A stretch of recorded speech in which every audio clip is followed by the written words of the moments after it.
राधे राधे दोस्तों, आपका बहुत बहुत स्वागत है हमारे KPRMS मैथमेटिक्स चैनल में। और आप यहाँ पे देख रहे हैं ये बुक NCERT की है और क्लास 10th का चैप्टर 2 है पॉलिनोमियल्स, जिसके बारे में आज हम कुछ बेसिक भी जानेंगे और एक्सरसाइज भी करेंगे। ठीक है, तो यहाँ पे पॉलिनोमियल्स होते क्या है पहले ये जानने की जरूरत है। पॉलिनोमियल्स जो होते हैं उसमें वेरिएबल और कॉन्सोनेंट का जो इक्वेशन बनता है, इससे जो इक्वेशन बनता है वो पॉलिनोमियल्स कहलाते हैं। जैसा कि आप ये देख रहे हो, अलजेब्रिक एक्सप्रेशन इसको कहेंगे। इसमें दोनों चीज आते हैं, कांस्टेंट भी आते हैं और वेरिएबल भी आते हैं, और इसी को हम लोग पॉलिनोमियल्स कहते हैं। अब ये देखिए यहाँ पे लिखा हुआ है कि पॉलिनोमियल्स इन वन वेरिएबल, मतलब जिसमें एक वेरिएबल होते हैं उसको हम कहते हैं पॉलिनोमियल्स इन वन वेरिएबल। और जैसा कि यहाँ पे देख रहे हो 2x, और इसी में अगर आ जाता 2x प्लस 3x, तो यहाँ पे ये आ जाता है 2x प्लस 3y, तो यहाँ पे x और y दो वेरिएबल हो जाते, तो यहाँ पे हो जाता पॉलिनोमियल्स इन टू वेरिएबल। इसी तरीके से हम आगे चलते हैं। यहाँ पे देख रहे हैं कि दिया हुआ है कोफिशिएंट।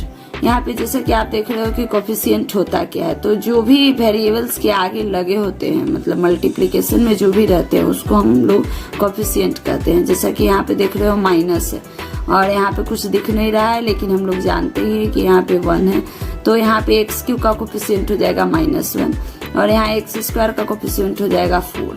और अब एक बात जानने की जरूरत है यहाँ पे कि एक्सपोनेंट क्या होते हैं। तो यहाँ पे जो पावर लगे हुए रहते हैं उसको हम लोग एक्सपोनेंट कहते हैं, और ये जो वेरिएबल के आगे होते हैं उसको कोफिशिएंट कहते हैं। तो यहाँ तक तो क्लियर हो गई होगी बात। अब आते हैं कि पॉलिनोमियल्स होते हैं, पॉलिनोमियल्स होने और न होने का चेक कैसे करेंगे। तो पहली नंबर बात ये होती है कि हमारे जो ये टर्म दिए हुए रहते हैं, अलजेब्रिक एक्सप्रेशन जो दिए हुए रहते हैं, इसमें इसका कोफिशिएंट और एक्सपोनेंट जो होता है वो होल नंबर होना चाहिए। ये हम क्वेश्चन के हिसाब से और क्लियर करेंगे यहाँ पे आगे। इससे पहले हम थोड़ी सी जान लेते हैं कि यहाँ पे एक टर्म दिया हुआ है, लिखा हुआ है मोनोमियल। मोनोमियल मतलब होता है जिसमें एक टर्म होता है, मतलब कि 2x दिया हुआ है, ये पॉलिनोमियल है, इसको हम लोग मोनोमियल कहेंगे जिसमें एक टर्म हो।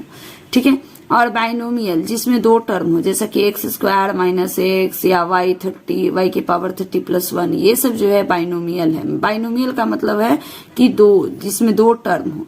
और ट्राइनोमियल, जैसा कि आप बाइनोमियल के हिसाब से बोले 2, तो ट्राई मतलब 3, तो ट्राइनोमियल मतलब 3 टर्म होने चाहिए। तो इसको भी क्वेश्चन के हिसाब से और अच्छे तरीके से क्लियर करेंगे। तो अब इसमें कुछ बचा नहीं है, तो हम एक्सरसाइज पे आ जाते हैं। एक्सरसाइज 2.1 देखते हैं। 2.1 में क्या क्वेश्चन है? फर्स्ट नंबर क्वेश्चन जो है, which of the following expressions are polynomials in one variable. मतलब इसमें से हमको दिखाना है क्वेश्चन में कि कौन वन वेरिएबल पॉलिनोमियल्स है, और पॉलिनोमियल्स है या नहीं, बीच आर नॉट, मतलब कौन है या नहीं। स्टेट रीजन योर आंसर, मतलब हमको रीजन भी दिखाना है कि ये पॉलिनोमियल्स है तो कैसे और नहीं है तो कैसे। तो हम चलते हैं फर्स्ट नंबर क्वेश्चन के साथ। तो फर्स्ट नंबर क्वेश्चन पे यहाँ पे लिख रहा है कि 4x square minus 3x plus 7। तो पहले नंबर हमको ये पता करनी है कि ये पॉलिनोमियल्स है या नहीं। तो हम इसको, जैसा कि हमने कहा था कि ये कोफिशिएंट और इसका एक्सपोनेंट जो होना चाहिए वो होल नंबर होना चाहिए।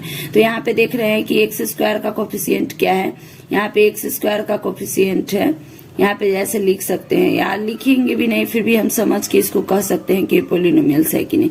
जैसा कि देख रहे हैं कि एक्स स्क्वायर का कोफिशिएंट 4 है और इसका एक्सपोनेंट 2 है, तो ये होल नंबर है। यहाँ पे देख रहे हैं कि 3 है, तो ये भी होल नंबर है। तो ये जो है कि पॉलिनोमियल्स है, तो यहाँ पे हम लोग लिख देंगे कि ये पॉलिनोमियल्स है। और दूसरी नंबर आ रही है कि इसका रीजन बताना है कि ये रीजन, मतलब कि ये पॉलिनोमियल्स है तो है कैसे। तो हम, जैसा कि रीजन ये है कि ये इसका जो कोफिशिएंट और एक्सपोनेंट है वो होल नंबर है। और ये एक और बात पूछ रहा है कि ये 1 वेरिएबल है या 2 वेरिएबल है। तो यहाँ पे देख रहे हैं कि वेरिएबल यहाँ पे एक्स स्क्वायर ही है, मतलब एक्स वेरिएबल ही आ रहे हैं, यहाँ भी एक्स है, यहाँ भी एक्स है, अदर कोई वेरिएबल आ नहीं रहे हैं। जैसे कि वाई जेड अगर आते तो ये सब आते, तो ये नहीं आ रहे हैं, तो मतलब एक ही आ रहा है, तो ये 1 वेरिएबल है, ये 1 वेरिएबल है। इसी तरीके से 2 नंबर क्वेश्चन है 3 root t plus 2 plus t root 2। ये क्वेश्चन है तो इसको हम थोड़ा सा और डिफाइन कर लेंगे। यहाँ पे 3 और t to the power half कर देंगे। जैसा कि आप जानते हो रूट t का मतलब होता है t to the power 1/2 plus यहाँ पे t है और यहाँ पे रूट 2। तो पहले चेक करते हैं कि इसका जो कोफिशिएंट और एक्सपोनेंट है वो होल नंबर है कि नहीं। तो हम देख रहे हैं कि कोफिशिएंट तो होल नंबर है पर एक्सपोनेंट जो है वो हाफ हो जा रहा है और हाफ जो है वो होल नंबर नहीं है। तो इसके लिए यहाँ पे हम कह देंगे कि ये पोलिनोमियल ही नहीं है। ये यहाँ पे खत्म हो जाता है कि ये पोलिनोमियल्स नहीं है। ठीक है, तो थर्ड नंबर क्वेश्चन में आते हैं कि थर्ड नंबर क्वेश्चन क्या कह रहा है कि y plus 2y root 2 y plus 2y y। तो यहाँ पे देख रहे हैं कि ये पोलिनोमियल्स है कि नहीं। तो इसको थोड़ा सा और चेंज कर लेते हैं। तो यहाँ पे आ जाता है कि यहाँ पे 2 ऐसे लिख दे, यहाँ पे 1/y लिख दे। तो ऐसे लिख सकते हैं हम। और इसको थोड़ा सा और चेंज करें तो यहाँ पे y प्लस 2 और यहाँ पे आ जाएगा 2 और y to the power inverse, मतलब y इनवर्स हो जाएगा। और यहाँ 1/y लिखा हुआ है, मतलब इसको हम इस तरीके से लिख सकते हैं, y इनवर्स हो जाएगा। तो यहाँ भी हम देख रहे हैं कि कोफिशिएंट जो है ये y का ये होल नंबर है। यहाँ भी कोफिशिएंट 1 है तो ये भी होल नंबर है। पर ये जो इसका एक्सपोनेंट है ये -1 है जो कि होल नंबर नहीं है। तो यहाँ भी आ जाता है कि ये पोलिनोमियल्स नहीं, पोलिनोमियल्स नहीं। अब आते हैं 4 नंबर क्वेश्चन के पास। 4 नंबर क्वेश्चन में है कि और यहाँ 1 वेरिएबल है कि नहीं, ये तो चेक करना भूल ही गए। तो जैसा कि आप देख रहे हैं कि यहाँ t आ रहा है, ये भी t आ रहा है, तो ये भी 1 वेरिएबल है, ये भी 1 वेरिएबल है। लेकिन ये पहली नंबर तो है कि ये पोलिनोमियल से नहीं हुई है, तो इसके लिए हम इसका वेरिएबल चेक नहीं किए हैं, लेकिन कर सकते हैं इस तरीके से। और x टू दी पावर 10 है plus y to the power 3 है plus t to the power 50 है। तो यहाँ पे हम देख रहे हैं कि ये एक वेरिएबल 2 3 ये तीनों अलग अलग है, x है y है t है। तो ये 3 वेरिएबल है। तो ये हो जाएंगे हमारे पे यहाँ पे इसके वेरिएबल जो है यहाँ पे 3 हो जाएंगे, इसके वेरिएबल्स जो हो जाएंगे वो 3 हो जाएंगे। और ये देखेंगे हम कि ये पोलिनोमियल्स है कि नहीं। तो हम देख रहे हैं कि सारे के कोफिशिएंट जो है 1 है और सारे के एक्सपोनेंट जो है वो भी 10 3 50 है, मतलब कि ये सारे के सारे होल नंबर हैं। तो ये पोलिनोमियल्स है। तो इस तरीके से ये खत्म होता है हमारा 1 नंबर क्वेश्चन। अब आते हैं 2 नंबर क्वेश्चन के पास। 2 नंबर क्वेश्चन में कह रहा है कि right the coefficient of x square in each of the following, मतलब हमका एक्स स्क्वायर का कोफिशिएंट लिखना है। ये सारे क्वेश्चन में हमको देखना है। तो ये बहुत ही आसानी क्वेश्चन है, मतलब कि हम आपको यहाँ पे समझा देते हैं, आप खुद से भी इसको कर सकते हैं। तो यहाँ पे देखना है कि एक्स स्क्वायर, सिर्फ एक्स स्क्वायर का कोफिशिएंट निकालना है। तो यहाँ पे एक्स स्क्वायर का कोफिशिएंट देख रहे हैं आप, जैसा कि यहाँ पे कोई नंबर और नहीं लग रहा है, यहाँ पे कुछ नहीं, मतलब कि यहाँ पे 1 है। तो हम यहाँ पे एक्स स्क्वायर का कोफिशिएंट क्या लिख देंगे, 1। उसी तरीके से यहाँ देख रहे हैं कि एक्स स्क्वायर का कोफिशिएंट क्या हो जाएगा, -1। अब आप सोचेंगे कि यहाँ पे -1 क्यों हुआ, क्योंकि यहाँ पे साइन जो है माइनस है और यहाँ पे 1 है। तो यहाँ पे ये देखिए 5 नंबर क्वेश्चन है 1.1 का। 4 तक हमने किया, फिर हम 5 से कर रहे हैं। List all the elements of the following sets, मतलब यहाँ पे क्या कर रहा है कि लिस्ट लिखने के लिए कर रहा है कि list all the elements of the following sets, मतलब ये जो हमारा सेट दिया हुआ है, सेट बोल्डर फॉर्म में जो लिखा हुआ है, इसको हमको यहाँ पे रोस्टर फॉर्म में लिख देना है। एक तरीके से इस तरीके का क्वेश्चन है, लेकिन इसके कहने का मतलब स्टाइल जो है थोड़ा अलग है। List all the elements of the following sets, ये जो सेट दिया हुआ उसके लिस्ट निकालना है। तो यहाँ पे हमने लिखा है a = 1, यहाँ पे क्वेश्चन है a = x such that x is an odd natural number, मतलब नेचुरल नंबर में जितने ऑड नंबर हैं सारे को यहाँ पे लिख देना है।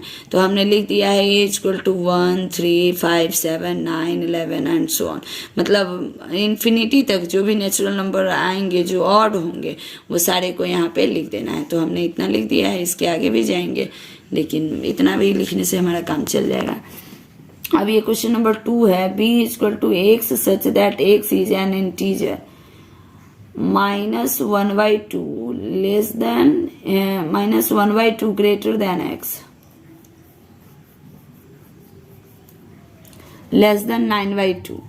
मतलब हमारा क्वेश्चन क्या कह रहा है कि x जो इंटीजर है वो इंटीजर किसके यहाँ पे कहाँ कहाँ होना चाहिए, तो 9/2 से छोटा होना चाहिए और 1/2 से बड़ा होना चाहिए। तो 1/2 से जो इंटीजर होंगे कौन से होंगे, तो 0 होंगे। 1/2 से जो बड़े होंगे वो 0 होंगे। उसके बाद 1 2 3 4। अब यहाँ आप कहेंगे कि ये 4 ही तक क्यों है, क्योंकि ये तो 9/2 से छोटा कह रहा है।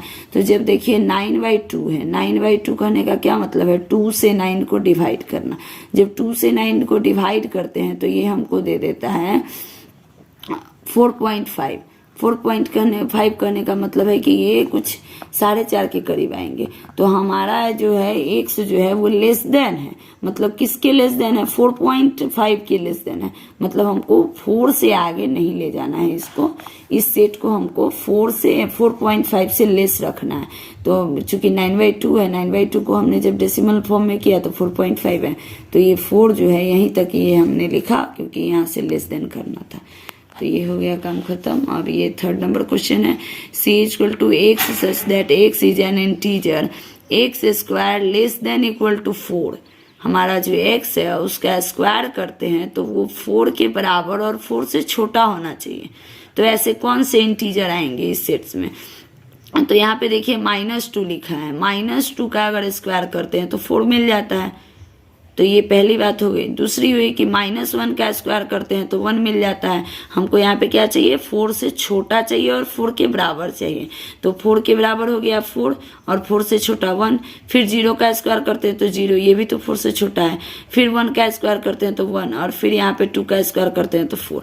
इस तरीके से हमने यहाँ पे एक सेट बना लिया है। इस लिखे हुए बात को हमने सेट में ऐसे बनाया है, आपको समझ में आ रहा होगा। और ये 4 नंबर क्वेश्चन है, d = x such that x is a letter in the word loyal। ये जो वर्ड है इसको हमको क्या करना है, यहाँ पे एक स्वीट बुल्डर फॉर्म में लिखना है, रोस्टर फॉर्म में लिखना है। सेट बुल्डर फॉर्म तो ये लिखा ही हुआ है, तो हमने यहाँ पे लिख दिया है LOYAL। सारे वर्ड थे उसको हमने इस तरीके से सेट का नाम दे के लिख दिया है। तो ये तो वेरी इजी था। और ये 5 नंबर क्वेश्चन है, e = x such that x is a month of a year not having 31 days।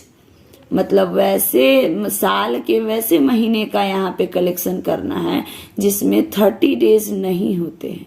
ठीक है, तो हम यहाँ पे वेरी सिंपल चेक कर लेंगे कि हमारे पास जो 12 मंथ होते हैं उसमें से कौन कौन मंथ होते हैं जिसमें 31 डेज नहीं होते हैं। तो आप जैसे कि जानते हैं फरवरी, अप्रैल, जून, सितंबर, नवंबर, ये सब जो है 31 डेज नहीं रखते हैं। तो ये तो बहुत आसान था। और ये 6 नंबर क्वेश्चन भी कह रहा है कि f = x such that x is a consonant in the English alphabet which precedes k। मतलब कह रहा है कि इंग्लिश अल्फाबेट का यहाँ पे कॉन्सोनेंट लिखना है, लेकिन कहाँ तक लिखना है, के से, मतलब के तक ही लिखना है, के से पीछे तक का ही लिखना है। के तक भी नहीं जाना है और के से आगे भी नहीं जाना है, हमको के से पीछे ही रहना है। तो हमने एक सेट बनाया है, f = B C D F G H J, जो कि आप यहाँ पे क्वेश्चन पे देख रहे हैं कि क्वेश्चन क्या कर रहा है, उसके हिसाब से हमने सेट यहाँ डिफाइन कर दिया है। तो अब हम 1.1 का लास्ट क्वेश्चन करने जा रहे हैं, 6 नंबर, जो कि बहुत ही आसान है। यहाँ पे हमको क्या करना है, मैच करना है। एक तरफ दिया हुआ है सेट रोस्टर फॉर्म दिया हुआ है, एक तरफ सेट बुल्डर फॉर्म दिया हुआ है। तो आसानी से हम कर लेंगे। तो यहाँ पे देख रहे हैं कि क्वेश्चन नंबर 1 दिया हुआ है 1 2 3 4 3 6, मतलब 1 2 3 6। आप देख रहे हैं कि इधर कहाँ पे क्या लिखा हुआ है। तो यहाँ पे लिखा हुआ है x such that x is a prime number and a divisor of 6। तो यहाँ पे देख रहे हैं कि ये सब जो है क्या प्राइम नंबर है सारे के सारे इसमें, तो नहीं, यहाँ पे 1 3 ये सब प्राइम नंबर नहीं है। तो ये डिवाइजर्स तो हैं 6 के, पर प्राइम नंबर नहीं है। तो फिर हम अगली बात में चलते हैं जहाँ पे हमको ये इसके मैच करने के लिए कुछ मिल जाए।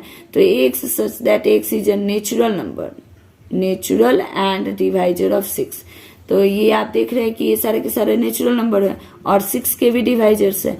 तो हम क्या करेंगे कि इसको यहाँ पे मैच कर देंगे, मतलब 1 का जो मैच जाएगा C में जाएगा। अब आते हैं 2 का मैच। यहाँ पे 2 3 लिखा हुआ है। 2 3 करने का मतलब क्या है, ये एक सेट दिया हुआ है जिसमें एलिमेंट है 2 3। यहाँ पे हम पढ़ते हैं कि क्या कह रहा है, x such that x is a prime number and divisors of 6। तो आप देख रहे हैं कि ये दोनों जो है प्राइम नंबर है, और ये जो 2 जो है ये हमारा एक्सेप्शन में प्राइम नंबर होता है। ये इवन भी होता है और प्राइम भी होता है, तो इसके लिए कंफ्यूजन नहीं होना है। और ये 2 और 3 जो है ये 6 का डिवाइजर भी है और प्राइम नंबर भी है, तो ये इसका मैच चला जाएगा 2 का मैच ए में। अब आते हैं 3rd नंबर क्वेश्चन में। ये लिखा हुआ है मैथमेटिक्स। ये जो मैथमेटिक्स लिखा हुआ है ये आप आराम से क्वेश्चन में देख सकते हैं कि यहाँ पे जाएगा x such that x is a letter of the word mathematics. तो इसको अगर हम यहाँ पे रोस्टर फॉर्म में लिखते हैं तो ऐसे ही लिखेंगे, रिपीट वर्ड नहीं यहाँ पे मेंशन करेंगे, तो ये बहुत आसानी से डी में चला जाएगा। और 4 नंबर क्वेश्चन है, ये तो लास्ट है, तो पहले से ही बचपन से ही हमने जाना है कि लास्ट में जो आता है जो बच्चा रहता है उसके साथ मैच कर लेते हैं, फिर भी आसानी से इसको समझ सकते हैं। यहाँ पे लिखा हुआ 1 3 5 7 9, तो यहाँ पे देख रहे हैं कि किस तरीके का एलिमेंट लिखा हुआ है। ये सारे के सारे एलिमेंट क्या है, ऑड है और लेस देन है 10 के। तो यहाँ पे लिखा हुआ है x such that x is an odd natural number less than 10, 10 से छोटा भी है और ऑड नेचुरल नंबर है। तो ये सारे जो है 10 से छोटे भी है और ऑड नेचुरल नंबर है। तो आई होप आपको हमारा ये एक्सरसाइज 1.1 सारे क्वेश्चन आपको बहुत अच्छे तरीके से समझ में आए होंगे। So thank you for watching my videos and subscribe and like my YouTube channel KPRMS mathematics. And आपको समझ में आया होगा तो आप अपने फ्रेंड्स को हमारे चैनल इस एक्सरसाइज को शेयर करें। Thank you.